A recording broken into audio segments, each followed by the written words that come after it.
what's it like to be Lore this morning? Hmm. Hmm. Yeah, I feel a little trembly. My face feels a little bit kind of naked and bare. Do you normally wear makeup? No, Is that it? no, that's not why. Oh. No, I just can feel like still the crying, I got it. the Yeah. echo of the crying. No, I don't wear makeup. My belly feels very alive. A lot of movement there, and actually, yeah, I feel very alive today. I get that. Well, I like the specificity you're using to describe, your experience right now, and that's kind of why I wanted to have you on the podcast, because I actually don't know very well what you do. Um, but it's mostly because I also don't follow social media, and we've been in contact only a few times. So nowadays, with people, you meet them and then you exchange that, and by the next time you talk to them, you kind of know a lot about them because of just how they share themselves on the internet, and I am blind to that. So Yeah, I know your website, so I know that you work with embodiment and sexuality. And that's true. yeah, I mean, the embodiment was clearly present when you were explaining how you're feeling right now, so I liked it. Well, you're Um, lucky I didn't start where I was in my cycle and how that makes me feel. Feel free. I mean, it's an experience that I know nothing about, so it would be enriching. Yeah, I mean, my family always laughs that I start saying, "Oh, I'm day 21 in my cycle, and I feel like this today." Oh, like that's how you normally every day announce how you're doing, or not? I mean, I'm not aware of it, but that's what they reflect back to Okay, me, that I yeah, yeah. often refer to where I am hormonally. Like it's one of And then, those habits that people recognize about you, but you don't know you have. exactly, yeah. Okay. So which day in your cycle are you right now, and what does that mean? I'm day 17. So that's right It's after a my good one. ovulation. Hmm? Is that a good one? Well, they're all good, I guess. Yeah, I like this time. I mean, I feel comfortable here. I have a lot of energy. I feel quite in touch with my confidence and my mm, mm, playfulness, juiciness overall. So that's right, Great for podcast talks. right after ovulation. That's how you feel. Yeah. Is there like a big contrast with day 16 when your ovulation's still happening, No, not or does yet. it go like in waves, and it's like the moon, how it waxes and wanes? Is it like that in a body as well? Yeah, it's more like the moon, even though there's like day 19, 20 is like pretty abrupt. And like that's explainable with hormones as well. But but I can clearly feel like a transition there, and then it's again gradually continuing. Uh, yeah, so there are Well, a I few like that places. you have that body awareness Mm. to say that. When you say day 1920 are pretty abrupt, does that mean in your case your cycles are spot on, like every time? It's day 19. I know it. I No, don't even need to listen to my body because the calendar already told me. no, actually, Yeah. completely not. Like I say it like this because Mhm. it's more like an example, but my Yeah, cycle yeah. is pretty irregular actually. So it's always another day. But I know when it's 28 days, then it's probably 1920. But I never know upfront, so I can't count on my Mm. calendar. Yeah. Well, it prompts you to listen to your body. Yes, very much. Well, now that we got randomly got into the cycle Mhm. and how you are aware of that, I guess that's an actual intersection of embodiment and sexuality. Um, Hmm. how did you get to those topics, and what does your work look like? Like, what do you do for people with those subjects? Is it mostly women, by the way, that you serve, or everybody? Everybody. Right now, it's even more people that identify as male Hmm. that work with me. Um, Also because I started offering more in-person sessions again since the pandemic. And when it comes to touch-based sessions, there are more men that reach out to me. Mm. I think that's what often happens. Um, yeah, I mean, my answer to what I do is always different depending on who I'm Mm. talking to and where I'm at. So if you But were talking to the entire world on a stage, how would you yeah, explain it in the no. average sense? I don't think that's gonna work. Can I talk to you? You can talk to me. It's okay. I mean, right now I'm the only one here, so it's the best idea. Yeah. Um, so I help people connect with their aliveness, and they can look in very different ways. So I offer one-on-one coaching, and very often, or preferably, in a longer time frame. So we really build a connection, and I really see transformation. And some people I help integrate their sexuality and their turn-ons and their attraction into their work life, into Hmm. their everyday life, just inviting more pleasure, being alive, not necessarily anything to do with genitals or partner sex or Yeah, I was just gonna ask about that. When you say integrate sexuality into your work life, you don't mean fuck your boss, right? You mean like the no, creative energy that is hidden in that, and exactly. or like the assertivity of here I am and that kind of stuff. Okay. Hmm. and and also following those cues, like, oh, there's so much to say about this, but I want Say to it. go back to like, as children, when Hmm. we want to learn something, there's this like innate drive, and we feel excited, we feel passionate, and there's excitement in our body, and we really just Hmm. receive that, and it's our guidance. It moves us towards something. Exactly. Yeah. And that's very much how I have my business. Like, I'm in touch with what excites me. Sometimes I get really turned on by a certain idea or inspiration, and I know, Hmm. wow, there's a lot of energy for me here to actually put into this. Yeah. But That the other sounds way very around, male. sorry? That sounded very male to me. Like Yeah, I yeah, mean, to it. I'm I also male. totally got that experience. Yeah, I mean, it's a strong cock energy Yeah. that has a direction, that knows when it's time to ejaculate, you know. Well, as in like the seeds of what you create, like putting it out there, right? Yeah. Yeah. But Hmm. then the other way around also, when, yesterday there was a moment I wanted to get some things done. I didn't feel very much in flow. What I'm going to do is start doing some breath work, moving my body, playing some music, touching myself. It doesn't need to be sensual or sexual, but it can become that.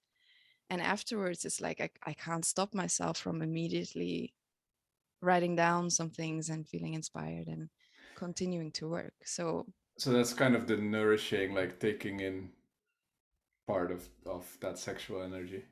yeah.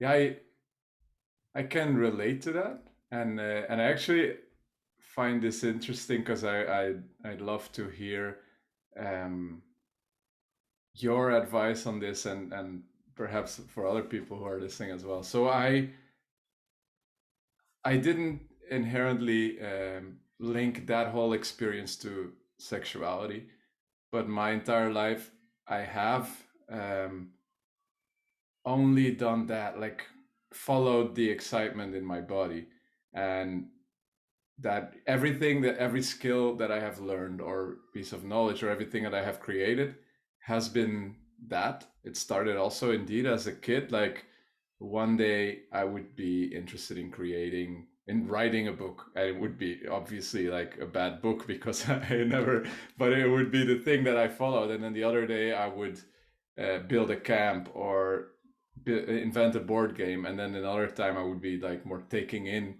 things and looking around me. But I would always follow that, like what's exciting me right now. Um, Kind of got into conflict with that in school because, well, particularly high school, because following my excitement, like I was actually naturally excited about everything they taught. But because I felt that excitement, I learned it before they taught it. And then my excitement was not sit on the desk 8 hours a day. Mhm. It was the next thing. That was really, yeah, it's also the reason I ended up quitting school because I just felt this is not right for me. And that has continued into my work life where I refuse to do anything that didn't feel like that in my body. And now I'm at a Yes. place in life where I don't do any kind of work that doesn't excite me and I get by and that's nice. But what I do struggle with is what I heard in your story is kind of that alternation of some days you're feeling that femininity and you just feel like, no, today I should not create. I should just take it all in and move my body and get stimulated instead of being the one that moves things around, you know. And Mhm. so some days I have that, and I do my best to listen to that. I mean, the majority of my days, my essence is very male. So when I wake up and I feel like I need just to allow myself to be nourished by whatever like comes here, then I try to say, well, today I'm not working, and or sometimes it's just the morning. You know, that happens a lot. That in the morning I feel like I need more of that, and then in the afternoon I get more like moving things around and creating things. But if I truly allow myself to listen to that rhythm all the time, it's very irregular and it's very hard for me then to still make a commitment to other people like, yes, I will get this work done in 2 weeks, you know, because it could be the two most young weeks of my life and I get twice that work done. But it could also be that if I'm honest with myself, what excites me is the complete opposite. And then the truly what I feel like the right thing to do for my being would be to just postpone it. But yeah, that's, I mean, if I would do that, then I wouldn't really function with the other entities in society, and I also wouldn't probably wouldn't make enough money to really have a good life because you need to commit to the things that you promise to other people as well. How does that? How would you tell people? Because I have fairly loose commitments, right? But the Mm. majority of people have every day at 9 I have to be at my Mm. workplace. How do you advise them to bring that kind of like being in touch with the ebb and flow of your sexuality in the Mm. workspace? Yeah, great question. I think I want to track back to school time again. Sure. And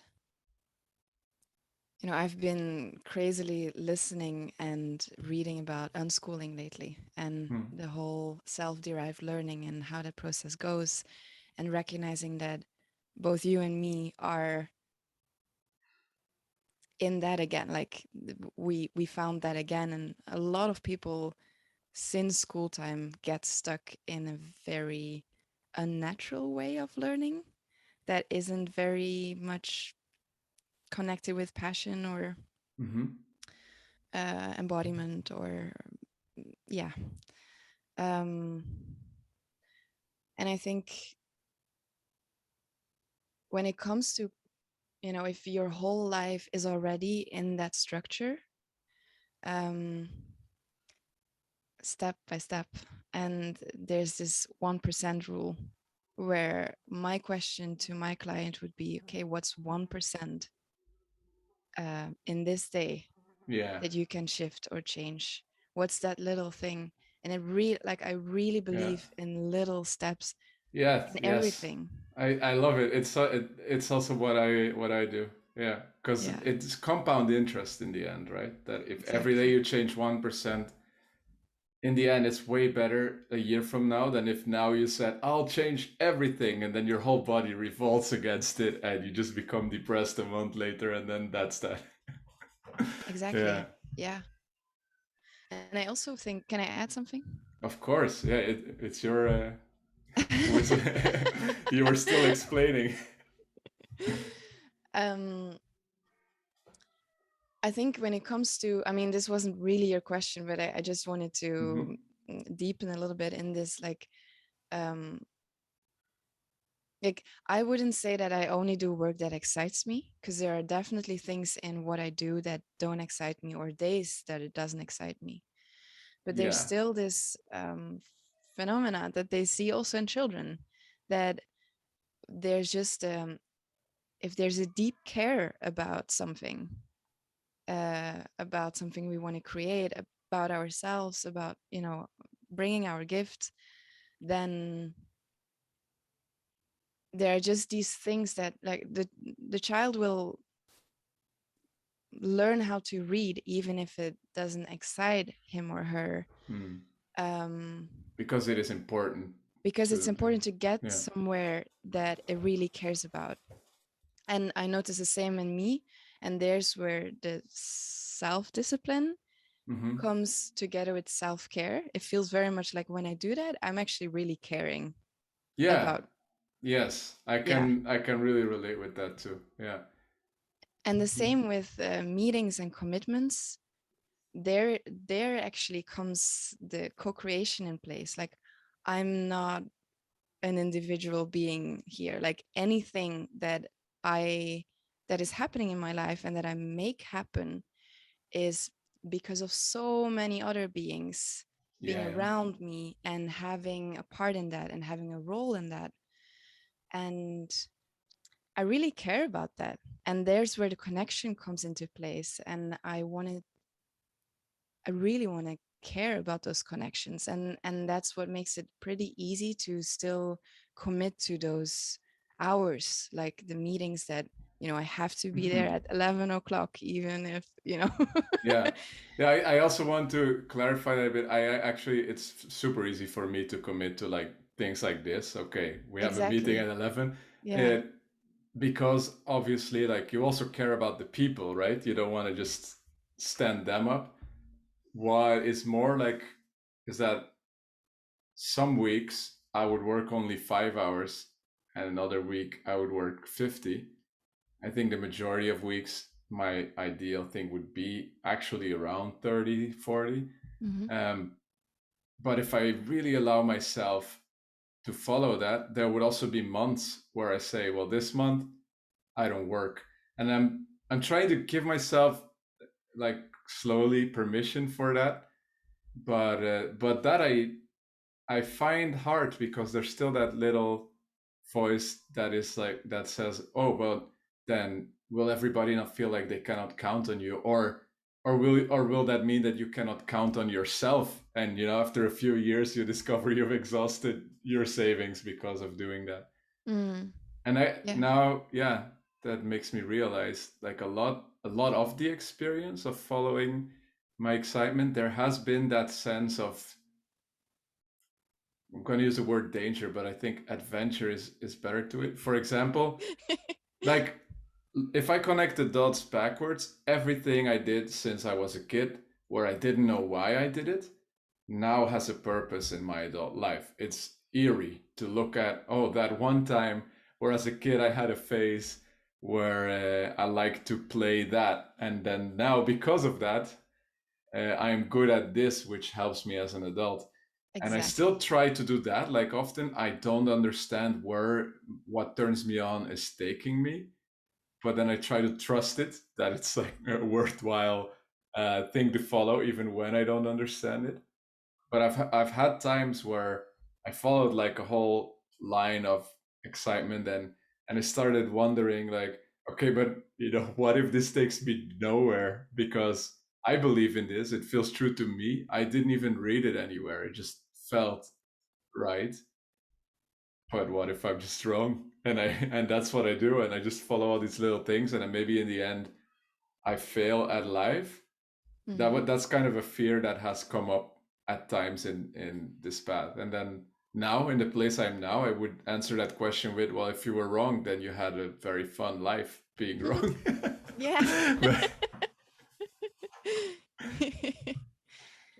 I wonder what you said about connection and where connection and co-creation comes into place. If we are in, let's say we committed to something, to do something together with a group of people that matter to us, but we go through this phase where the only thing that excites us is just nothing. We mean just doing nothing and letting that, because sometimes that's also what needs to happen.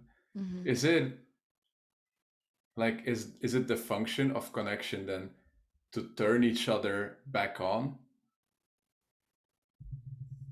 I love that. Yeah. Um, I mean, that's one way of saying it, and it sounds like another way of phrasing that would, for me, be like every connection has a specific quality that I get access to. Like, I phrase it um, through every connection, Mm-hmm. I get access to other qualities inside of me. Because of what that person brings out in you.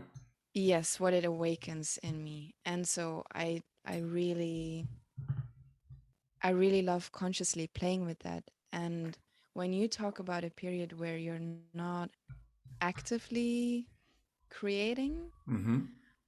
you're still creating and you're still co-creating, because even if you're not actively engaging with people, there's just these people that are even just in your heart or in your Mm-hmm. awareness that when I feel alone and I think about my family and I feel more togetherness again, that's like there's all the time that. So like I never feel like I'm separate from that co-creative dance of life. Yeah, Maybe that you cannot wasn't be. Yeah, what you no, I meant. get what you mean. So even in your alone time, that's still happening because of how you relate to everyone else that whose existence you are aware of. Exactly. Yeah.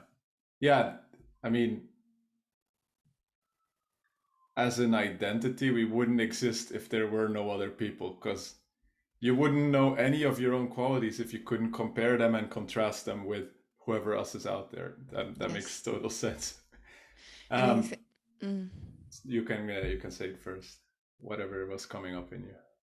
I love how you said like aren't we meant to turn each other on, because I think again in those moments if we would truly follow our attraction, um it doesn't need to be sexual attraction, like Mm-hmm. just interest, like feeling drawn to people, Yes. Yeah. even if that suddenly shifts or you don't understand like why do I suddenly want to spend time with this person, like I barely know her. um Yeah. if we would trust those impulses, I think there's great medicine in that. And it's the same as these Yes. interests that you mentioned, like suddenly wanting to write a book and suddenly, yeah, Sometimes you see a person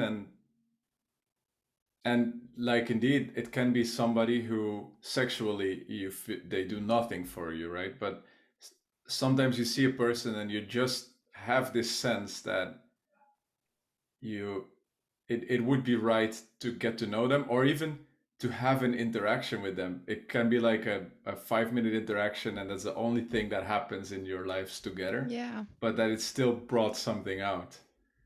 Yeah. And the opposite as well.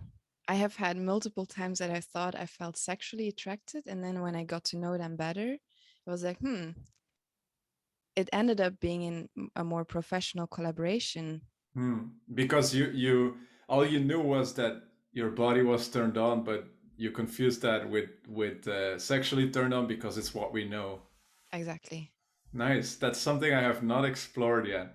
Yeah. Yeah, but I have noticed that the feeling that I get when I want to get to know a man, like to befriend a man in a non-sexual way.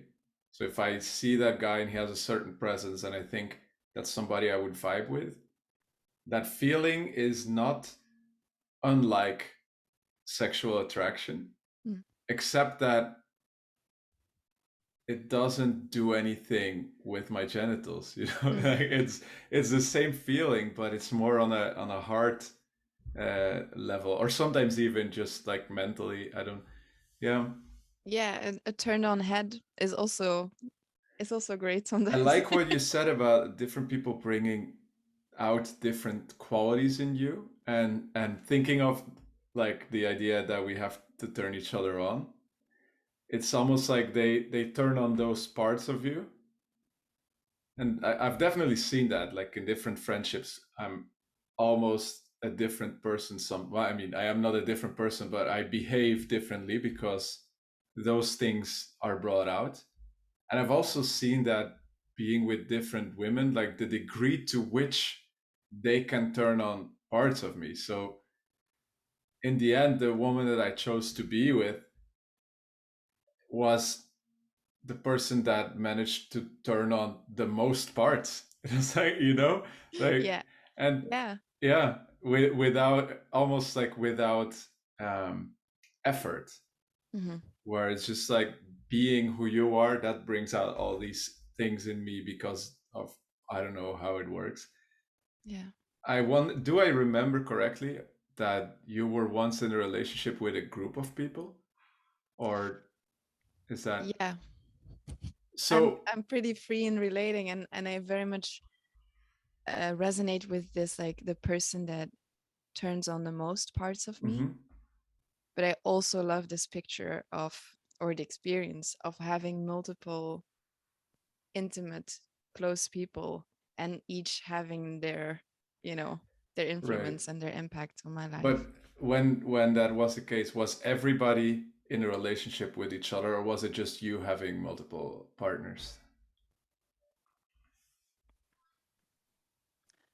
Everyone was in relationship with each other, but they weren't all with the same degree of Yeah, sexual that energy or would be romantic, or very so it was a very very, big coincidence. Yeah, but yeah, it well. could. Yeah. So in that idea of like turning on different parts of each other, what was that like being in such a relationship? Hmm.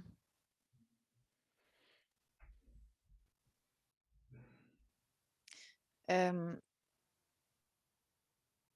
I noticed a little bit of tenderness coming up when I think about that. It was a quite abrupt end of that Hmm. love affair. Um, but for me, it felt like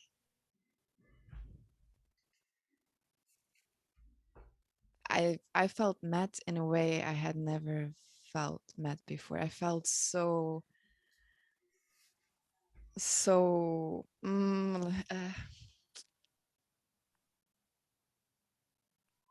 there's this part of me that just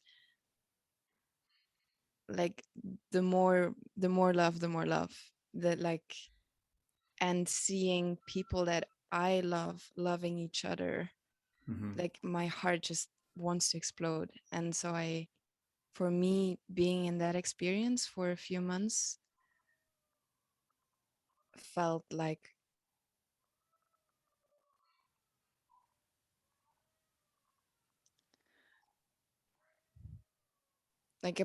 a big part of me truly coming home in a way it had never felt home before. I think that's beautiful. Mm. Are you okay with exploring that tenderness? So I want to share something that I have felt. I read your so on your website you write letters and articles, right? Hmm. And I specifically liked reading the letters that you wrote. I think you call them love letters Hmm. because they were pure and imperfect. It's just an expression of what you are feeling. And there was one that touched me in a similar spot as what you just mentioned, and it was called "Is This It?" And I think it was about. So correct me if I'm wrong, because it is your Yes. letter. I don't want to rape it, so to say. Like take the. Um, I got the impression it was about being in a relationship with someone for quite a while and going through all these different phases. And at some point, this is the last phase, and you can choose: do we stay in it, or because this is it and we accept that this is what we want, or is this now it, and we move on to the next thing? Is that kind of the feeling that was behind it, or? It's so funny to hear your interpretation, and Mm-hmm. I'm aware that I write it with so little context and Mm-hmm. story that everyone can read it in their own way. Yeah. Um, for me, it's a bit different, and it's about the relationship that I'm in right now. Mm-hmm. Um, and I mean, he is great in reminding me all the time about this is it, and it's basically remembering like right here in this moment, like everything we need is here. And yes, there's a past, but it's not here. And yes, there's a future, and it informs me about where I want to go. But Mm-hmm. it's also like it's there's only here, there's Yeah. only now, and continuously coming back to that. Like this is it. Like, and it could end tomorrow, but this is it. You know what's very funny? When I read your letter, I interpreted it the way that I just explained, but the words resonated with me as in what you just actually said. So I read what I interpreted and I said, oh, that's what this is about. I have not felt that, but I have felt something different, which is that. So it's funny. I actually got the real message. And the reason it touched me was, mm, I really like always making things better. Like every day is a little bit better than the next day. Yeah. So then sometimes you don't realize that this is it, because you're thinking already, how can I change this to make it more like the other thing that I want? And the other part is that in relationships you have phases where you relate to each other completely differently than before, not necessarily worse or better, just the nature of how you relate and what you bring out in each other changes. And I think this is natural. And you can have these moments like what you described with that group relationship that you had. You can have these moments that are so overwhelmingly pleasurable Mm-hmm. that even when what comes after, like the next phase, is in many ways deeper and more beautiful and more connected, there is a sense of grief that you don't know when it stopped, but one day it was just like, hey, why didn't that phase last a little bit longer? Because I want more of that. It was great, you know. Mm-hmm. And yeah, I found myself also having that, like being in this amazing moment of a relationship, but then thinking, well, I wish it was like that other moment we had. Mm-hmm. And that just stopped me from not just looking at like, okay, this is it, it's beautiful, it's like let's accept it, let's welcome the moment that is here right now, and then the other moment that comes after, and whatever nature it may be. And I really like that, and I explored that a lot, like what, because my girlfriend, for she fully is like here in this moment, I think more than me with Mm-hmm. that. I mean, right now we're both, but for me that took longer, like being here instead of looking forward and looking backward. And one thing that I notice is that you tend to think that pain comes from something being wrong, like Mm-hmm. something happening. And I noticed that a lot of times when I felt any form of pain in love, like with all the people that I was with, it's not that something necessarily went wrong, is that something went right, and then I just was like, yes, this is the thing. That's the thing. It's right, so I want that forever, you know. And that's painful because you're like Yeah. not allowing what's here to be. And I think there's a real art in being here, but also with the grief of the past or the desires of the future. Because I think grief is, I mean, it's very natural, and it also Hmm. has a beautiful purpose of bringing appreciation for Yeah, certain things. if you allow it. Exactly. Yeah. And the same with working with desires or fantasies. Like, I love exploring desires and fantasies and really honoring them and getting turned on by them. Um, and they don't necessarily mean that I'm already in the future, because being with that desire or a certain image is already waking up something inside of me right now, here. A little bit like we said, like different people help Hmm. us access different qualities in ourselves. It's the same with, when I suddenly have this image of, I don't know, dominating and diminishing Hmm. someone, like it it can just like be that image that I allow, that gives me access to something that I needed in that moment. Like, I Would feel more free to feel angry. and when you say that image, does that mean for you that the desire doesn't necessarily need to lead to it coming to fruition? It's what it does to you in the current moment? Yeah, exactly. It could not have to happen at all. Hmm. Yeah, grief was like a big emotion to unwrap for me. Hmm. And I also got to that point indeed where I realized like grief is it's like the soil of appreciation. Yeah, like if it wasn't that things ended, then you wouldn't be so grateful for the fact that they're here. Hmm. But but yeah, it's like when you don't allow it to pass.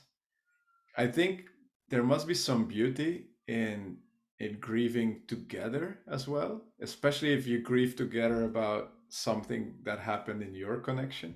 And this is something I've never experienced. But when Hmm. I heard you bring that up, the appreciation, I thought, oh yeah, that must be beautiful. And perhaps yeah, that's an experience that is because I tend to like with those kind of emotions just go alone and feel them. Hmm. But now hearing you say that, I thought, oh yeah, I met like being together with somebody for 50 years and then grieving together, desiring together, like perhaps having some moments of disappointment or resentment together, but also of appreciation. That must be a beautiful journey. Yeah. You obviously haven't done that yourself either, No, right? Since you're not 70, but but I don't think you have to be married for 50 years to experience that either. no, yeah, you can go through those things, but I think there's something. I mean, you can only have so much life in so many years, right? That's true. Yeah. Yeah, I think I feel, in a way, I really started to love the the sensations of grief, like the pure grief, not the like painful sadness rolling into something, but Hmm. like just pure natural grief, and allowing that, and that the appreciation that comes. And I Like the openness of it. Yeah, Yeah. and the appreciation is, it's just like, again, this heart open, full of love moment that comes. And I Hmm. even, like I told you earlier, I'm right now in a transition of an important relationship. And I yesterday evening had this his fantasy of having a moment with our closest friends there, to grieve together, like to for us to kind About of what you two are going through right now. exactly for us to maybe share a bit and be in a grieving and be witnessed by our friends, and maybe they also want to celebrate some things about what they saw in our relationship. And so, and I don't know if that's going to happen, but I I just wanted to share that after you said this, like I think it is beautiful. It's like that must be a really healing moment.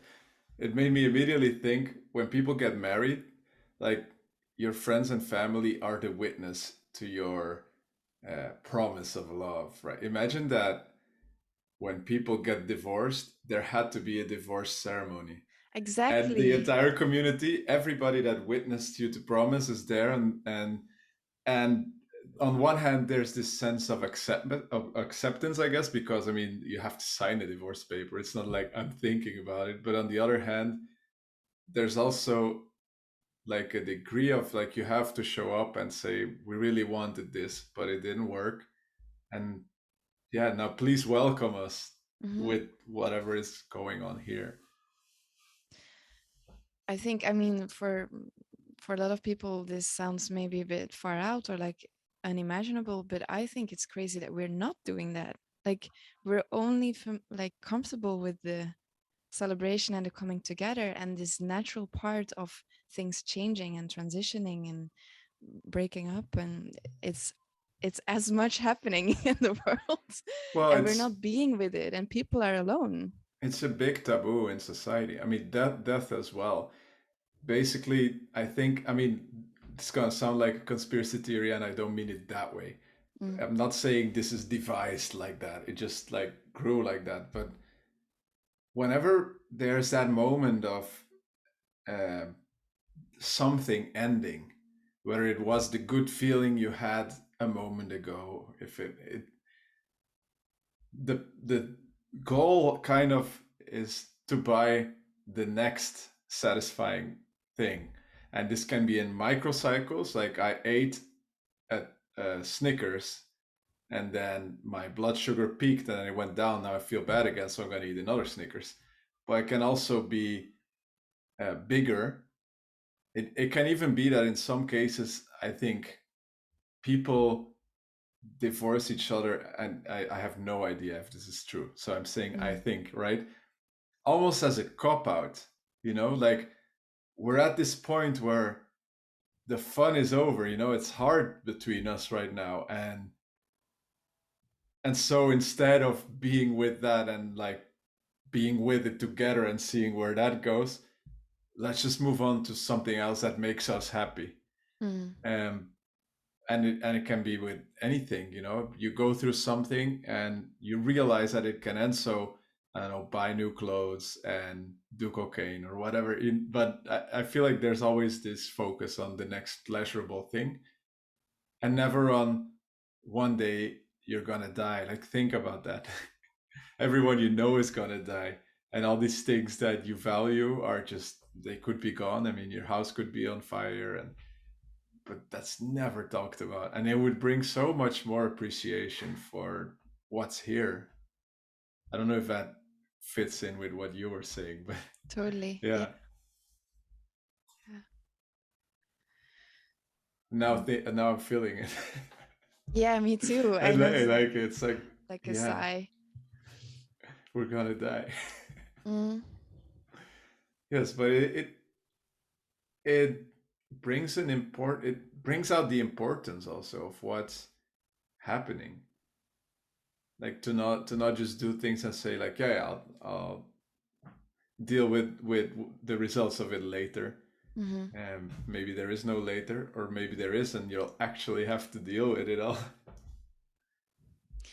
And I think actually, um, there are quite some people that reach out to work with me, whether it's to actually, work with their body and Hmm. their sexuality, maybe learn new ways of pleasure, um, or the more general thing that we already talked about, after realizing or having suddenly like an accident or this wake up call, like, hey, like you're gonna die maybe, and noticing that they're not fully alive. Hmm.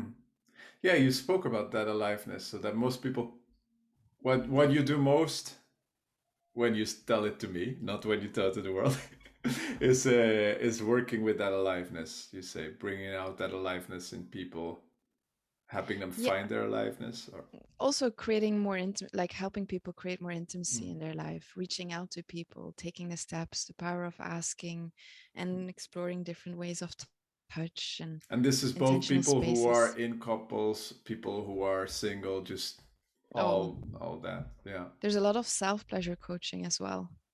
like teaching people to masturbate, or I Yeah, mean, in new yeah, ways. in a bigger sense, right? It Yeah, could be touching anything, but yeah. yeah. And besides that, I saw that you are organizing this event, Liberation into Bliss. Hmm. What a name, right? Yeah, so it goes in three phases, right? There's 3 days. Every day has a separate theme. Hmm. How have you done it before, actually? Yeah, Okay, twice. so Yeah. how does it kind of go? Like, what are the steps, and what can we expect from that? um, yeah, I mean, it has three phases now, but like the way I work is that it's also changing every time. So the next one is planned in August, and I already have this idea that maybe I'm gonna swap some things around, even though this is what I wrote. Um, but initially, it's the first day is focused on creating a group culture that we want to be in. Mm-hmm. Um, and really setting that space of, okay, how do we want to connect with our bodies? Do we feel free to really follow our impulse, to check assumptions with each other? um, So you're setting the values of the group. yeah. Yeah. And this is in a way that I learned in a recent training. It's called We Flow, and it's Mm-hmm. very much like in depth looking at, okay, how do we thrive best as human beings? And it's a Mm-hmm. lot about feeling free, feeling free, feeling free Mm-hmm. to do, to be, to feel, to while leaving others in their own freedom.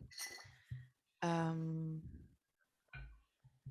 the second day is connecting with your own body. It's called Juicy Genitals. Um, and of course you are in a group, so there's some practice with some with witnesses, and you um, exploring pleasure again in self pleasure in a new way, but in the broad sense, like you said, like can I just with sounding or with Mm-hmm. breath um, follow what feels truly good for me the coming 5 minutes? So when you say connecting with your genitals, that doesn't mean always physically connecting with them. It's more like connecting with that part of who you are, the energy behind it, or is it really focused also on how you relate to your actual genitals? There's an energetic part where, regardless of your biological gender, I can connect with the qualities that a vagina, a yoni, has: the surrender, the feminine, Mm-hmm. um, the holding, the womb, um, and I can very much connect with the cock energy. So that's a part of it in a very playful but also deep way. And then there's definitely also a practice where there is, you can choose to take off clothes. You can choose to be witnessed and share a little bit your Mm-hmm. relationship with your genitals. And you can choose for self touch, or maybe even to be touched in a certain way that would feel integrative for you. And so when you say you can choose to be witnessed, so there's also the part where somebody may not consent to witnessing you. Yeah, And sure. then, so does it happen, for example, that somebody says, you know, what I need to explore right now is being witnessed, and they actually don't find a witness, and then that has to be explored, like the feelings around that, or Hmm. Um, yeah, so like the basic culture is checking everything, requesting Hmm. things very clearly and Yeah. precisely. And I think if someone feels a no, um, I mean, I feel so celebrative if someone says a no in these practices. So it's And I'm very also really, important. Yeah. yeah, and I'm also really proud that there have always been people that say, I have also Jusioni weekends, like women that say in this practice, like, no, I'm not gonna take off any clothes. Hmm. And to see that there are, multiple people that feel free to do that and that follow that and that still have an amazing practice, that really reassures me. That's the space I want to create, and that's often for them um, also most healing to actually choose to Yeah. not join. There's so many people, I think the majority of people, that have a hard time with really giving a strong no. And I don't mean this sexually, I mean in life. Mm-hmm. And sometimes may not even be aware of it. I'm all about freedom, and I at one point it was late, I think when I was 20 or something. Um, I discovered that that was like the missing piece. Oh, my idea was I'm free to do anything, but I just don't do the things that people don't want me to do. Mm-hmm. And then a friend was like visualizing it. This friend likes drawing, so visualizing freedom. And then he Mm-hmm. said at some point, which is not literally true, I think, if you're too free, you are like a truck that rolls over other people's defenses. And I Mm. was thinking about that a lot because that's something I wouldn't want. I would want to give everybody their space. Like, for example, I can easily dominate conversations without knowing it. Mm. But I would think, well, anybody who wants to speak, they just have to interrupt me and say, I want to speak, and I will give it to them. And I never realized that people don't do that. They just feel, oh, you're pushing me away. It's like, Mm-hmm. because the no is not accessible. Mm-hmm. Yeah, and I think, I mean, there's a lot of focus because, in this weekend or anything else that I offer, when I talk about this, the practices that I say, they're quite intimidating for quite some people. There's Hmm. also a temple space where, the whole group can interact with each other in any way that Hmm. feels good and natural uh, in that moment. But what I always bring a lot of focus to is actually, how is your body feeling right now, and having little practices before Mm. where we notice, okay, how does a no feel in your body, and even role playing, having a question and saying no, and Yeah. noticing how it feels when it was a real no, how it feels when you just said no but you actually felt a yes. Like, how do you track that in your body? Because I think a lot of the, there's one thing not daring to express it because as Hmm. children we weren't celebrated for saying no. um, but there's also one thing in just not feeling it because we're Yeah. not I definitely had letting. that when I was younger. That I would only realize a day later that I felt a no there.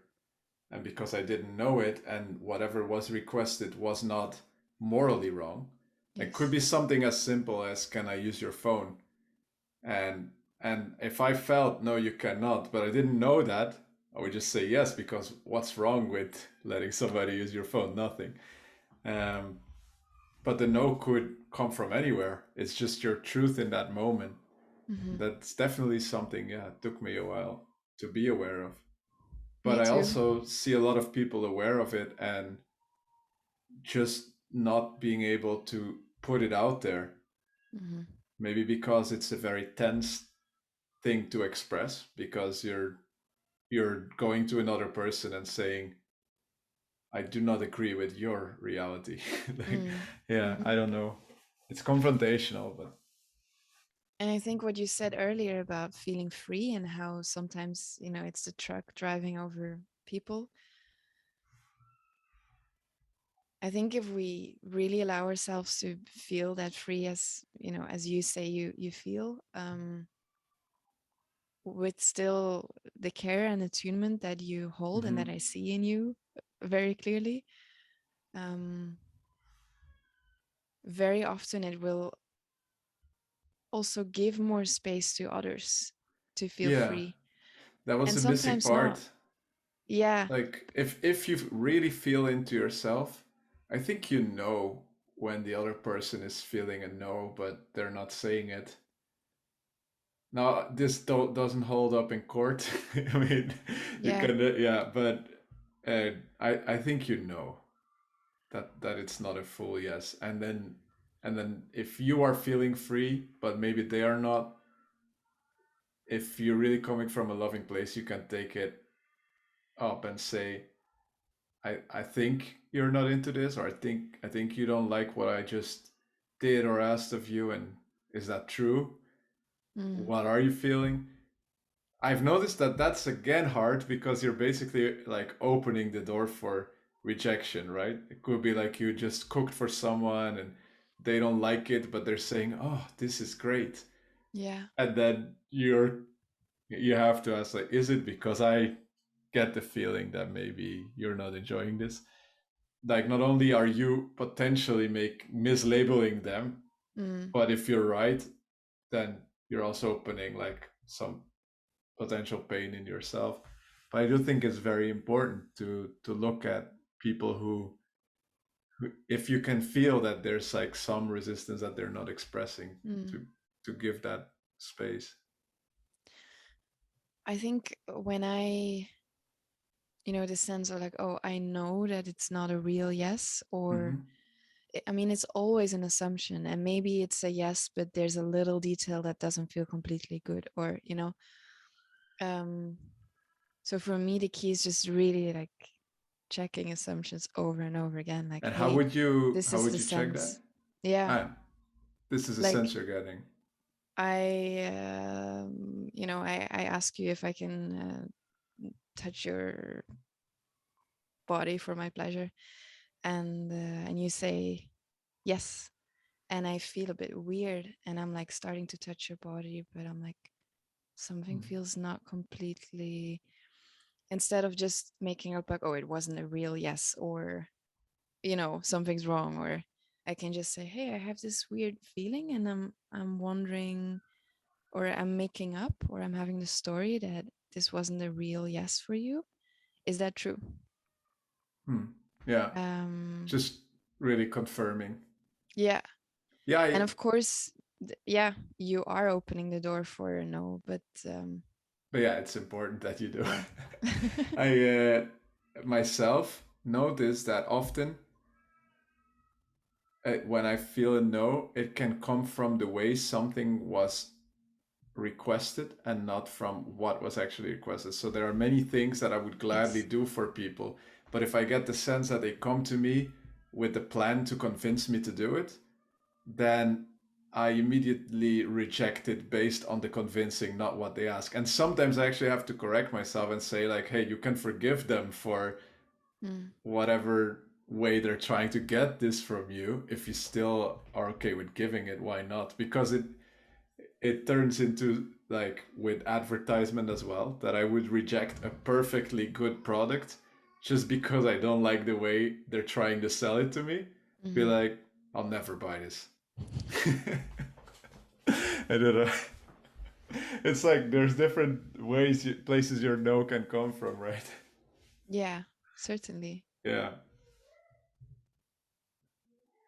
So those Yeah, temple there. days, like Mm. the event is like labeled as sexual because of the juicy genitals day, and does that mean that then when that all gets explored, it is by nature a sexual event, or can it turn into anything like what we talked about earlier? That okay, this sexual essence we're feeling, it wants us to all sit in a circle and read books and share together. Exactly. Yeah. And Does do things like that happen as well? uh I mean, it hasn't been happening because I mean, the event definitely attracts people that want to explore more the intimate world. Hmm. Um, but it could, that there's space for that, and it is a sexual event still, in the sense that um, I'm really facilitating it in a way that people decide what they're doing from being in contact with their body and their turn on. If their turn on is to sit in the corner reading a book, Hmm. then that's what they're doing. Um, there hasn't been any book yet in the temple still. Yeah, I mean, I was giving an example, but yeah, Yeah, I like that. Yeah, it is a yeah, place of freedom. Um, yeah. and So it do you also get, when you say that tracks the kind of people that are looking to explore sexuality, do you also get people who just think, well, if I sit through those first 2 days, I get an orgy? And they're not really into the connection and everything, but they just think, well, that's what I'm going for, and I hope it happens.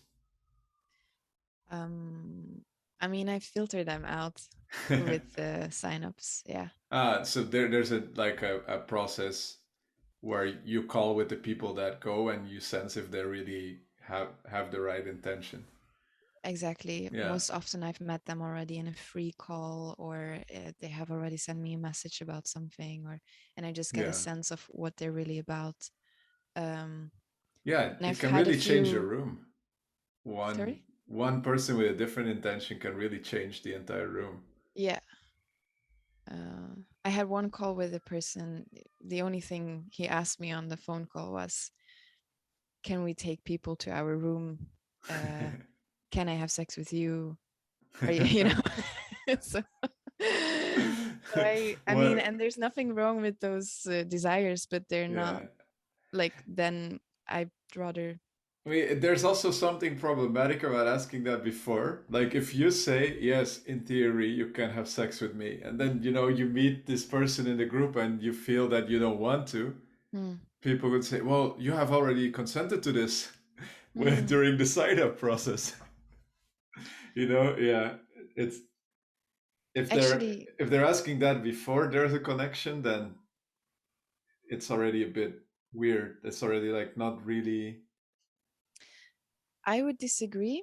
Hmm. Um, I just had 3 days of working in Stockholm, offering one-on-one sessions to mainly Hmm. um, male people, and very often they reach out with very clear desires or expectations. And I think part of what I'm offering is also being with those desires and feeling free to have them, but also learning to connect and connect with me, respecting the pace of our nervous systems, respecting the pace of building trust. Um, Hmm.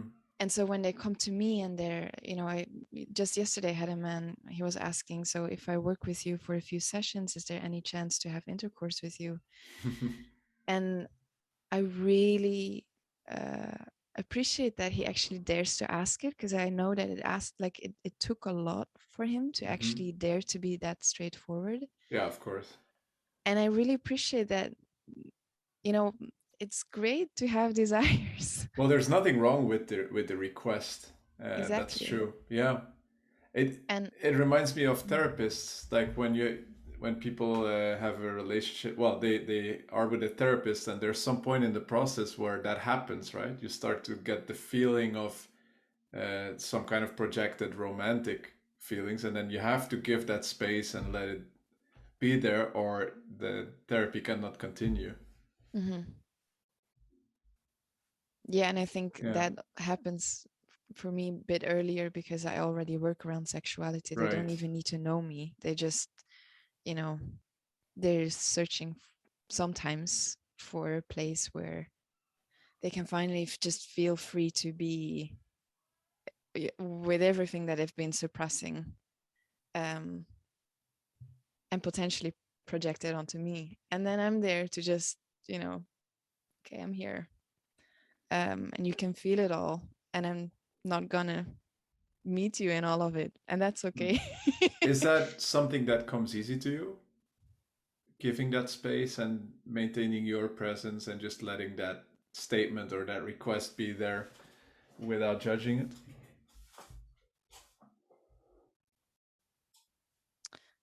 Um, I'm definitely building the muscle, but I would Hmm. say it comes relatively easy. Yeah, Yeah. it struck me what you were sharing because I think there is a desperate need for that in the world, like letting those kind of requests and attention of it be there without judging them. And I noticed now that I was judging it in when Mm, you were sharing the intake. So yeah, I mean, I'm part of it. Um, I think mm, because sometimes you have to be able to share those desires and be aware that obviously that can change everything, right? People can say, oh, now knowing that this is what you desire of me, I feel different towards you. mm-hmm, But so yeah, that's an obvious given, and you cannot change how people relate to each other. But very often, just sharing any kind of sexual desire would be considered wrong already. mm-hmm. Just stating it would be like an act of aggression. Yeah, and I think there's definitely, I mean, it can be aggressive to suddenly put all your desires on Mm-hmm. someone. I just feel really easily access when I'm offering sessions in like Mm-hmm. that, access to the compassion. Like if these desire, like we need to learn how to relate to our own fire and desires and sexual attraction in a healthy way, Mm-hmm. and by suppressing them or not being loved because of them, they're only gonna get us into more unhealthy behavior. Yeah, that's true. So I really like I feel passionate about creating that space where people can make that a little bit aggressive move towards me. And do you still Um, feel threatened in sometimes when something like that gets put on the table? That it feels does it feel ever uncomfortable for you? yeah, I mean, recently it has, but it was a mixture of someone asking a serious discount Mm-hmm. and at the same time asking for a very sexual way of touching, where I Mm. was like, who, like I felt so cheap, or Mm. like who do you think Like it I was, what am? can I get from you without regard for how you are Yeah. feeling? Yeah. So in that sense, that like that doesn't feel good. Mm-hmm. And I also want to emphasize, like, I'm just talking about a few clients here, but a lot of clients that I'm working with are not at all coming to Yeah, me yeah. like that. And But it's good that they sense that they can actually express that safely, yeah, I think. I think for a lot of people, it's already just so liberating to be in a space where they can all just express it, um, and be with it, and see that I'm still there looking And at them with a smile. how do you navigate? I don't know if this has happened to you, right? But in this situation, you are the the professional and they are your client. Now, if you develop any sexual desires for them and you don't know if they are ready to meet those desires with holding the same space like you do. Um, so for some people, if you would share it, it could feel aggressive and unwanted to them, while for others it may be either something they actually want to, or it may be just that they appreciate you for practicing what you preach and putting that Mm. out there without pursuing it. Has that ever happened? And if so, how do you deal with that? Like, I mean, you also don't want to get sued for sexual harassment, which could happen even when Mm. you didn't mean it that way. Yeah. Um,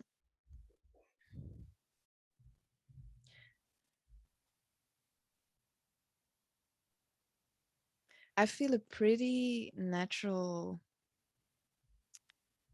like, mm, I wanted to say protectiveness, but that sounds a bit Mhm. fear based.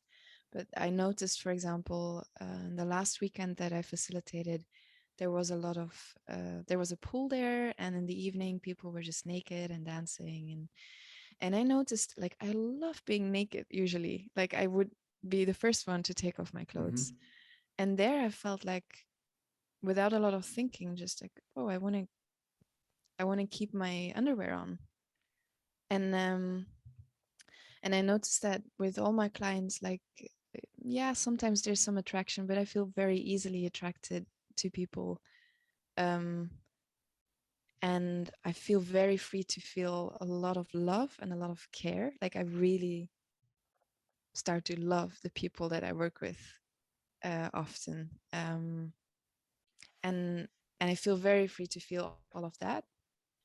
And when I, for example, work with touch, I sometimes say, when it's including exploring arousal, for example, Mm-hmm. I say, okay, you can feel free to not feel aroused, to feel aroused. Um, and I might also feel arousal or not. And I'm not going to act on it if it's there. But that's Yeah. just, that's just natural. Yeah. But I have never placed my desires like that to my client, because I don't think Mm-hmm. it's going to serve. Yes, that's like what I think. I mean, for some people it would be great, but it's a risky step to take, right? Yeah, it's not Yeah. a step I have felt drawn to take.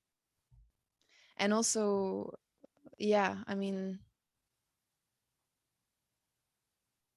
that would mean that I would like want to continue on in a non-professional way with them, Hmm. and leave some like months in between. As That's in another option. yeah, Yeah. as it would be the responsible way of doing that. So if it ever got that far, you could express that, but it would be tied to that, like saying, I don't think we can continue this in a professional way because of that. Yeah. Yeah. But I haven't been in that situation so far. Yeah. I read another of your love letters. I think it was about empowering women, Mm. and I really liked something that you wrote. And that was to liberate. I'm paraphrasing, right? Because I'm not reading it right now. To liberate yourselves without protesting something or without fighting or blaming, simply by taking your own power back. And I absolutely love that. I think this is necessary to connect for men too, because I think a lot of men are blaming women for so many things where they just need to look into themselves and take their own power Hmm. back. And then I did read the entire thing, and it was very focused on taking your own power, as in the power of your sexuality and your beautiful feminine body. And I then it did leave me also wondering, like, but don't you have so much more power than just that? Of course. Yeah, Yeah. but it is because you were writing on the topic of sexuality that that's why it came up. Yeah. And I think also, I mean, it's great feedback. Um, Thank you. Because when I write, it's very often written connected to the sensations or the Mm-hmm. body, using the body as a metaphor. And for Yeah. me, when I talk about, my hips, or Mm-hmm. it's what that holds, like the qualities in that, it's not That it literally about embodies. my hips. Yeah. It So I think my way of writing is also very metaphorical in that way. Mm-hmm. Um, and I think when I talk about sexuality, it's not only, the vulva stuff and orgasms, and it's really about living in this way where I I honor my nose, I honor my yeses, I follow them, uh, I'm proactive in that creative process. Mhm. um, and at the same time honoring self-care and feminine and yin, and so like it's the whole package of living and enjoying being alive. Yeah. So when you speak about like take the power of your belly and your hips and your vagina, it's not just that, which I also believe that is a very important message to women to take that power, obviously. But Mm-hmm. it's also everything, every quality that could possibly embody. Like now, when you Mm. say that, I'm thinking, for example, your belly is also like this magic portal that brings life into the world. You know, it's not just a beautiful belly for people to look at when you dance. Exactly. Yeah.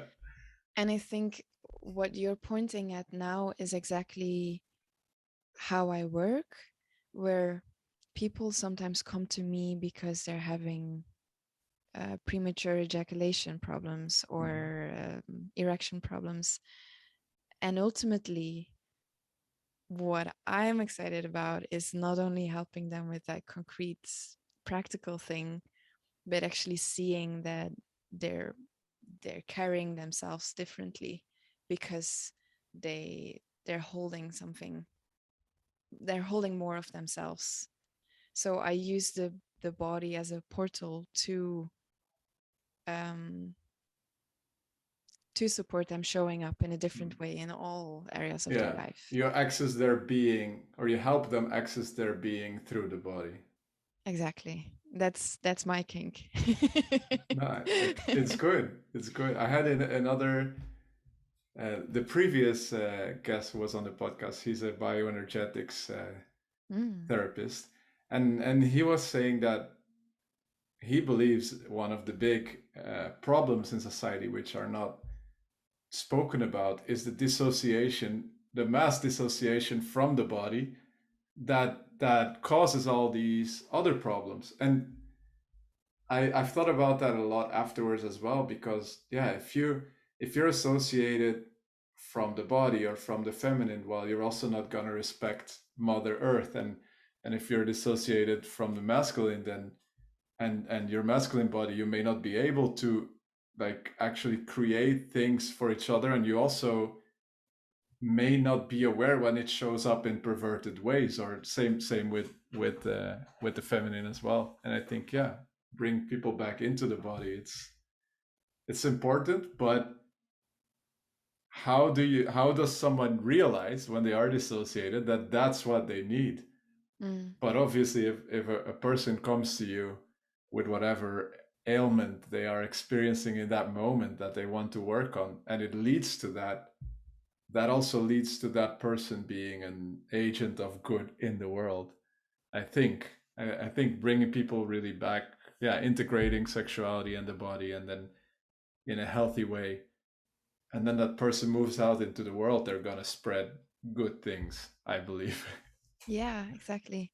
Yeah, So, so for sure, like some people come to me with the awareness or already experience, like, oh, this is what I need. Like I need mhm, that holistic, integral way of you know working with myself or playing with myself or yeah, um and then there's some people that just have this problem, and then I'm just guiding them in the first sessions just simply to body awareness and those first simple steps of connecting with themselves in a way they haven't yet before, and they didn't know that that's what they needed. um hmm. yeah. Well, I'd like to bring this conversation to a close. Um, but I'm very grateful that you took the time to be here when you feel or felt a bit still fresh and like tender from um, yeah, whatever challenges you went through Mm. last night and this morning. I like it that you showed up as you are, and I really enjoyed listening to the yeah, the perspectives that you had to share Mm. based on everything that you have lived for or are doing. There's two more things that I would like to ask. One is, with that 1% that you bring that you tell everybody just do 1%. What do you think any person in the world, any person listening, could do 1% more of today to make it a better place for everyone else and themselves, just for everyone?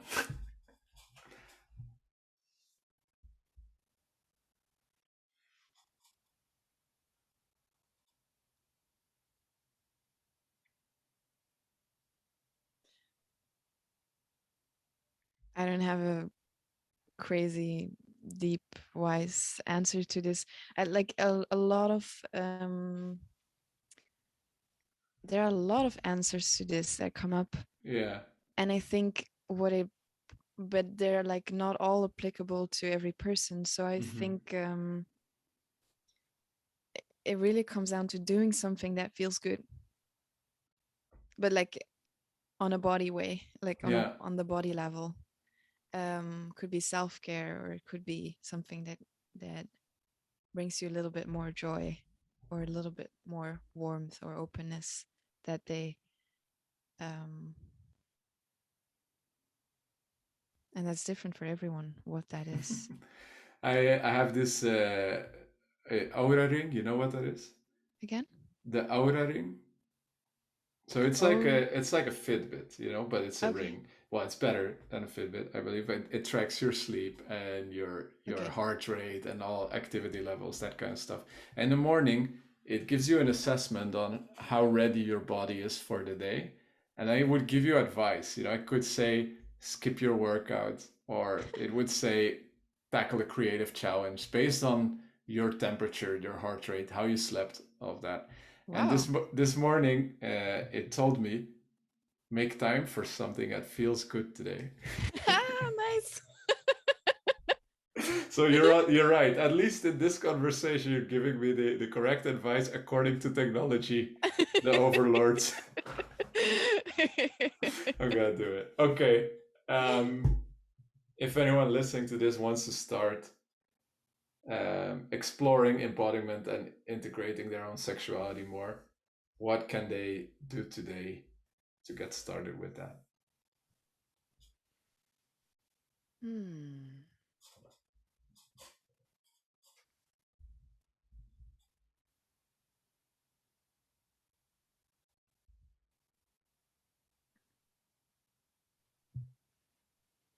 I have again a million suggestions. Um,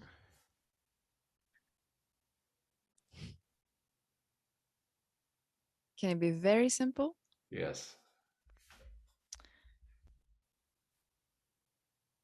Just holding your body, maybe your genitals, or any other place that feels good right now, that attracts your hands there, and taking 3 deep breaths. That's Right. what comes up for me.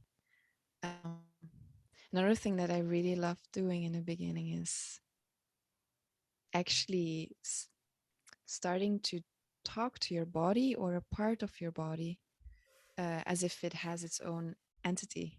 Hmm. Maybe writing a letter to it, or putting a pillow there and having a conversation.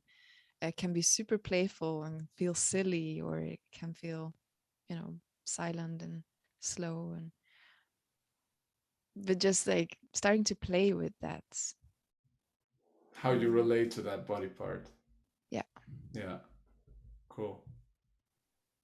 Um, yeah. All right.